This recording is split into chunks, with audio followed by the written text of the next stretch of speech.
வணக்கம் தமிழா.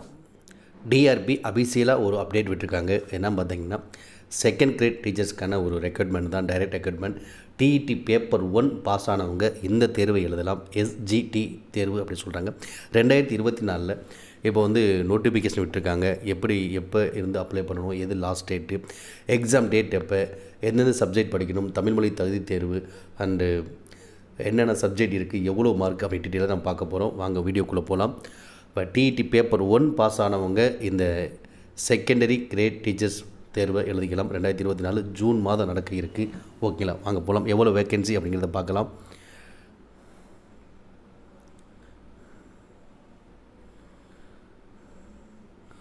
மொத்தம் பார்த்தீங்கன்னா, secondary grade teachers scale of pay 20,600 75,900 வரைக்கும் லெவல் 10 இந்த ஸ்கேல் ஆஃப் பே கொடுத்துருக்காங்க. இடைநிலை ஆசிரியர்களுக்கு Tamil Nadu elementary educational subordinate service அப்படின்னு கொடுத்துருக்காங்க. சர்வீஸ் போஸ்ட் கோடு 2024 எஸ்ஜிடி. ஓகேங்களா.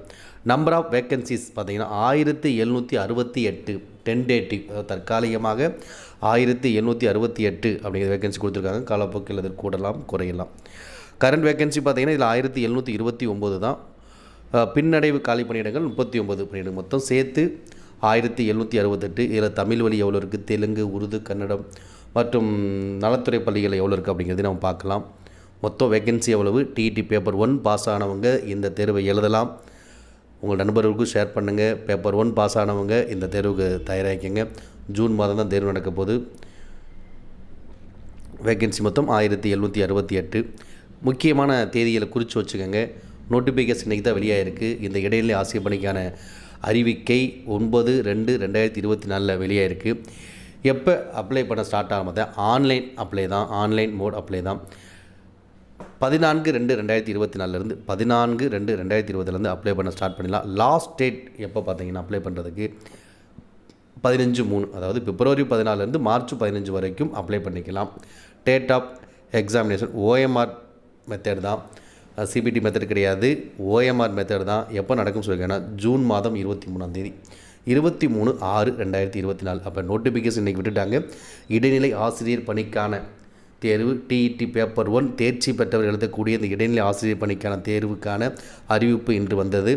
அதே போல் இந்த அப்ளை பண்ணக்கூடிய டேட் எப்போ ஸ்டார்ட் ஆகுது அப்படின்னா பிப்ரவரி 14 மார்ச் 15 வரையும் அப்ளை பண்ணிக்கலாம். OMR மெத்தடில் தேர்வு நடைபெற இருக்குது. என்றைக்கு 23/6/2024. இதுவும் டென்டேட்டிவ் தான். இது காலப்போக்கில் மாறுதலுக்கு உட்பட்டது. டென்டேட்டிவ் கொடுத்தது மேக்ஸிமம் இந்த தேதியில் தான் வருவதற்கான அதிக வாய்ப்புகள் இருக்குது. இந்த வேக்கன்சிஸ் எப்படி அப்படிங்கிறத வகுப்பு வாரியாகவும் கொடுத்துருக்காங்க, துறை சார்ந்தும் கொடுத்துருக்காங்க, மொழி சார்ந்தும் கொடுத்துருக்காங்க. நல்லா தெளிவாக எல்லா டீட்டெயில்ஸும் உங்களுக்கு தெளிவாக கொடுத்துருக்காங்க. இதில் எவ்வளோ பேக்லாக் வேக்கன்சி, இதில் தமிழ் மொழி பாடத்துக்கு தமிழுக்கு எவ்வளோ கொடுத்துருக்காங்க, இதில் தெலுங்கு 75 கொடுத்துருக்காங்க பாருங்கள். இதில் பார்த்தீங்கன்னா தமிழில் பார்த்தீங்கன்னா 1388, தமிழுக்கு எவ்வளோ கொடுத்துருக்காங்க 1388 வேக்கன்சி. மொத்தம் 1700க்கு மேலே கூடிய வேக்கன்சியில் தமிழ் மொழியை முதல் படமாக கொண்டவங்க 1388. அதாவது எல்லாமே மேக்ஸிமம் தெலுங்கு, உருது, கன்னடம் தவிர்த்து தமிழ் எவ்வளோ இருக்குது 1388 வேக்கன்சி கொடுத்துருக்காங்க. தெலுங்கு விருப்ப பாடம் உள்ளவங்களுக்கு அவங்களுக்கு சில வேக்கன்சி தெலுங்கு 75. இது வகுப்பு வாரியாக எப்படி இதாகுது அப்படின்னு கொடுத்துருக்காங்க. உருது மொழிக்கு 35, கன்னடத்துக்கு பார்த்திங்கன்னா 2.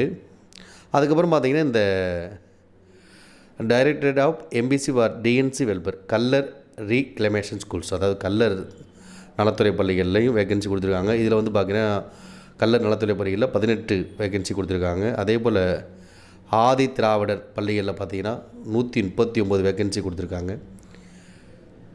ஸ்கெடியூல் ட்ரைப் வெல்பரில் 22 வேக்கன்சி. அப்போ எல்லா மொழி வாரியாகவும் துறை சார்ந்தும் எவ்வளோ வேக்கன்சி இருக்குங்கிறத வகுப்பு வாரியாகவும் தெளிவாக நம்ம கொடுத்துருக்காங்க.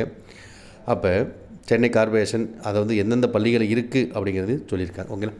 அடுத்து ரூல் ஆஃப் ரிசர்வேஷன், இடஒதுக்கீடு எவ்வளோ ஃபாலோ பண்ணுறாங்க, எத்தனை சதவீதம் 69% கம்யூனிட்டி ரிசர்வேஷன் வகுப்பு வாரி இடஒதுக்கீடு ஃபாலோ பண்ணுறாங்க. PSTM, அதாவது தமிழ் வழியில் படித்தவர்களுக்கு 1ஆம் வகுப்பு முதல் எலிஜிபிள் எந்த இதுவரையும் நம்ம படிச்சிருக்கோமோ அதுவரையும் தமிழ் வழியில் படித்திருந்தீங்கன்னா 20% இடஒதுக்கீடு அப்படிங்கிறதையும் கொடுத்துருக்காங்க. ஒவ்வொரு சிறப்பு ஒதுக்கீடும் யார் யாருக்கு இருக்குது அப்படி X serviceman, widow candidate, transgender எல்லாத்துக்குமே அந்த சிறப்பு தகவல் கொடுத்துருக்காங்க. ஏஜ் லிமிட் அப்படிங்கிறதையும் கொடுத்துருக்காங்க. அதாவது ஏஜ் லிமிட்டுங்கிறது 1/7/2024 படி ஏஜ் லிமிட் எவ்வளோ இருக்கணும் அப்படிங்கிறது கொடுத்துருக்காங்க பாருங்கள். இடஒதுக்கீடு பிரிவில் வந்து 58 இயர்ஸ் வரை என்ன பண்ணிக்கலாம்னா அப்ளை பண்ணலாம் அப்படிங்கிறது கொடுத்துருக்காங்க. எஜுகேஷன் குவாலிஃபிகேஷன் கொடுத்துருக்காங்க. ஓகேங்களா? இப்போ டிஇடி பேப்பர் 1 பாஸ் ஆகிருக்கணும். இந்த கல்வித் தகுதி இருந்தால் இந்த இடைநிலை ஆசிரியர் பணிக்கான தேர்வுக்கு நாம் அப்ளை பண்ண முடியும். அதே போல் ஈக்குவலன்ட் குவாலிஃபிகேஷன் எல்லாமே தெளிவாக கொடுத்துருக்காங்க. பொறுமையாக பாருங்கள். பார்த்தீங்கன்னா போட்டி வந்து நார்மலாக தான் இருக்கும். கொஞ்சம் வெறித்தனமாக படித்தீங்கன்னா இந்த ரொம்ப வருடங்கள் எடுத்து கிட்டத்தட்ட ஒரு 10 ஆண்டுகளுக்கு மேலாக இந்த தேர்வு இப்போ தான் நடக்க இருக்குது. அதனால் ஒரு வாய்ப்பை எடுத்துக்கங்க. வாய்ப்பு வரும்போது தான் பயன்படுத்த முடியும். வாய்ப்பு வந்துடுச்சு, தவற விட்டுறாதீங்க. ஓகேங்களா? என்னென்ன சர்டிஃபிகேட் அப்லோட் பண்ணணும் அப்படிங்கிறதையும் தகவல் கொடுத்துருக்காங்க. என்னென்ன சர்டிஃபிகேட் வாங்கணும், இதெல்லாம் வாங்கியிருப்பீங்க. வாங்காத பக்காவாக எதாவது வேணுமோ ரெடி பண்ணிவிட்டு அதுக்கப்புறம் அப்ளை பண்ணுங்கள். சரி, என்ன படிக்கணும் அப்படிங்கிறத 2 மெத்தட் நடக்குது. இப்போ லாஸ்ட் நடந்த பியூஓ, யூஜி, டிஆர்பி இந்த தேர்வுலாம் பார்த்திங்கன்னா தமிழ் மொழி தகுதி தேர்வு அப்படிங்கிற ஒரு தேர்வு பார்ட் ஏவுலையும், அதே போல் மெயின்ஸ், அதாவது நம்ம இடைநிலை ஆசிரியர் படிக்கிற அந்த முதன்மை எழுத்து தேர்வு என சொல்லக்கூடிய மெயின் எக்ஸாம், அதாவது தமிழ், இங்கிலீஷ், கணக்கு, அறிவியல், சமூக, இது பார்ட் பி ஒரே நாளில் தேர்வு நடக்க போது. மொத்தம் 3.5 மணி நேரம் நடக்க போகுது அப்படி மைண்டில் வச்சுக்கோங்க. எல்லாமே OMR மெத்தட் தான். ஃபஸ்ட் பார்ட் ஏவில் தமிழ் மொழி தகுதி தேர்வு 30 கொஸ்டின், 30 நிமிஷம், 50 மார்க். இதில் வந்து பார்த்திங்கன்னா அதில் ஒரு மொத்தம் 30 கொஸ்டின் கேட்குறாங்க அப்படின்னா 20 கொஸ்டின் வந்து ஒவ்வொரு கொஸ்டின் 2 மார்க்காக இருக்கும். லாஸ்ட் 10 கொஸ்டின் 1 மார்க்காக இருக்கும். மொத்தம் 50 மார்க். இப்போ 40% மார்க் வாங்கணும். 50 மார்க் 40% வாங்கினா 20 மார்க் எடுத்தால் தான் நம்ம எலிஜிபிள் ஆகும். எலிஜிபிள் ஆனால் மட்டும்தான் அந்த மெயின்ஸ் பேப்பரை திருத்துவாங்க. அப்படி OMR சீட்டை திருத்துவாங்க. மைண்டில் வச்சுங்க. இப்போ தமிழ் மொழி சாதாரணமாக தான் ஈஸியாக மார்க் வாங்கி நம்ம போயிடக்கூடாது. நிறையா பேர் ஹையஸ்ட் மார்க் எடுத்தவங்க கூட இந்த யூஜிடி அப்படிலாம் தமிழ் மொழி தகுதி தேர்வில் மிஸ் பண்ணியிருக்காங்க. அதனால் தமிழ் மொழி தகுதி தேர்வு மேக்ஸிமம் இந்த 10ஆம் வகுப்பு புத்தகத்திலேருந்து தான் தமிழ் மொழி தகுதி தேர்வு கேட்குறாங்க. அப்போ 10ஆம் வகுப்பு புத்தகத்தை தெளிவாக படித்தீங்கன்னா கண்டிப்பாக அதில் ஈஸியாக நம்ம வந்து எலிஜிபிள் ஆகிடலாம். கண்டிப்பாக அது தமிழுக்கும் நமக்கு பயன்படுத்தாம் போது தமிழையும் நம்ம கொஸ்டின் கேட்பாங்க மெயின்ஸ் எக்ஸாமில், அதுக்கும் நம்ம அதை பயன்படுத்திக்கலாம். ஓகே, மெயின் சப்ஜெக்ட் என்ன கேட்குறாங்க அப்படி பார்த்தீங்கன்னா தமிழ், நம்ம தமிழ் எடுத்துகிட்டு சிலபர் தெலுங்கு இருப்பாங்க, மலையாளம், கன்னடம், உருது இந்த மொழியில் இருக்கவங்க ஏதாவது இப்போ தமிழில் நம்ம தமிழ் எடுத்துக்கிறோம், தெலுங்கு எடுத்து இது ஃபஸ்ட்டு சப்ஜெக்ட். ரெண்டாவது பார்த்திங்கன்னா இங்கிலீஷ், இது கட்டாயமாக இருக்கும். அடுத்து கணக்கு, அடுத்து அறிவியல், அடுத்து சமூக, மொத்தம் 5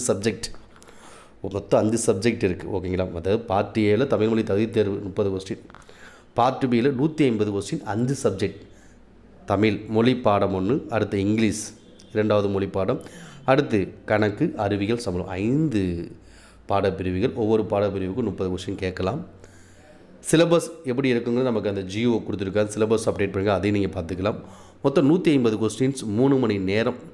தமிழ் மொழி தகுதி ஒரு அரை மணி நேரம், இது ஒரு 150 கொஸ்டின், மொத்தம் 3.5 மணி நேரம் தேர்வு நடக்கும். 150 மார்க். ஓகேங்களா? பிசி, பிசிஎம், எம்பிசி, டிஎன்சி இவங்களாம் மினிமம் எவ்வளோ எடுக்கணும் அப்படிங்கிறது கொடுத்துருக்காங்க. ஜென்ரல் கேட்டகரி எவ்வளோ எடுக்கணும் அப்படிங்கிறது தெளிவாக கொடுத்துருக்காங்க. இதுக்கான சிலபஸ் அப்படிங்கிறதும் தெளிவாக கொடுத்துருக்காங்க. தெளிவாக பார்த்துக்கணும். சிலபஸ் வைஸ் நம்ம படிக்க ஆரம்பிச்சிடுங்க. ஏன்னா லாஸ்ட் டைம் வந்து டிஇடி பேப்பர் ஒன்று தமிழ், சைக்காலஜி, இங்கிலீஷ், இவிஎஸ் காமனாக படிச்சிருப்போம். இப்போ வந்து சைக்காலஜி கிடையாது, தமிழ், இங்கிலீஷ், கணக்கு, அறிவியல், சமூக அறிவியல். ஓகேங்களா? சிலபஸ் பாருங்கள். சிலபஸ் எங்கெங்கே இருக்குது, எப்படி இருக்குது, நல்லா ஒரு அனலைசிஸ் பண்ணி படிங்க. கண்டிப்பாக வந்து ஜெயிக்க முடியும். ரொம்ப வருடம் கழித்து, ஒரு கிட்டத்தட்ட 10 ஆண்டுகள் கழித்து வரக்கூடிய ஒரு முக்கியமான தேர்வாக பார்க்கக்கூடிய இந்த தேர்வை நல்லா ஒரு போட்டியிட்டு ஒரு வெறித்தனமாக படிங்க. கண்டிப்பாக ஜெயிக்க முடியும். இருந்தாலும் கொஞ்சம் இத்தனை ஆண்டுகள் கழித்து ஒரு தேர்வு வருதுங்கிறது, இந்த வாய்ப்புங்கிறது நமக்கு கிடைக்கலன்னு நிறையா பேர் யோசிச்சுக்கிட்டு இருந்தீங்க. வாய்ப்பு வந்துருச்சு, வாய்ப்பு கிடச்சிருச்சு. வாய்ப்பை முழுவதுமாக பயன்படுத்திக்கங்க. இந்த வேக்கன்சி லெவலுங்கிறது காலப்போக்கில் கூடலாம். ஓகேங்களா? இதான் அந்த மீடியம் ஆஃப் எக்ஸாமினேஷன் கொடுத்துருக்காங்க. இதில் தமிழ் பார்த்திங்கன்னா மொழிப்பாடம் தமிழ், தெலுங்கு, மலையாளம், கன்னடம், உருது கொஸ்டின் இப்படி தான் இருக்கும். இங்கிலீஷ் ஒன்லி இங்கிலீஷில் மட்டும் தான் இருக்கும். இப்போ கணக்கு தமிழ் அண்ட் இங்கிலீஷ்லேயும் இருக்கும், சயின்ஸ் தமிழ் அண்ட் இங்கிலீஷ் இருக்கும், சோசியல் தமிழ் அண்ட் இங்கிலீஷில் இருக்கும். ஓகேங்களா? அந்த இங்கிலீஷ், தமிழ் இது மட்டும் அதே லாங்குவேஜில் இருக்கும். இது எல்லாமே கணக்கு, அறிவியல், சமூகத்தில் பார்த்திங்கன்னா தமிழ் அண்ட் இங்கிலீஷ் 2 லாங்குவேஜ்லையுமே இருக்கும் அப்படிங்கிறத தெளிவாக கொடுத்துருக்காங்க. அதனால் சிலபஸை செக் பண்ணுங்கள். அவங்க ஜியோ அந்த வெப்சைட்டில் அப்டேட் பண்ணியிருக்காங்க. சிலபஸை செக் பண்ணுங்கள், டைம் பிளான் பண்ணுங்கள், ஸ்கெடியூல் பிளான் பண்ணுங்கள். கரெக்டாக வெறித்தனமாக படிங்க. இந்த இடைநிலை ஆசிரியர் பணி தேர்வில் இந்த பணிக்கு படிக்கக்கூடிய அனைத்து மாணவர்களும் அதிக மதிப்பெண்களை வெற்றி பெற உங்களை தமிழ் ஐஏஎஸ் அகாடமி வாழ்த்துகிறது. தேங்க்யூ.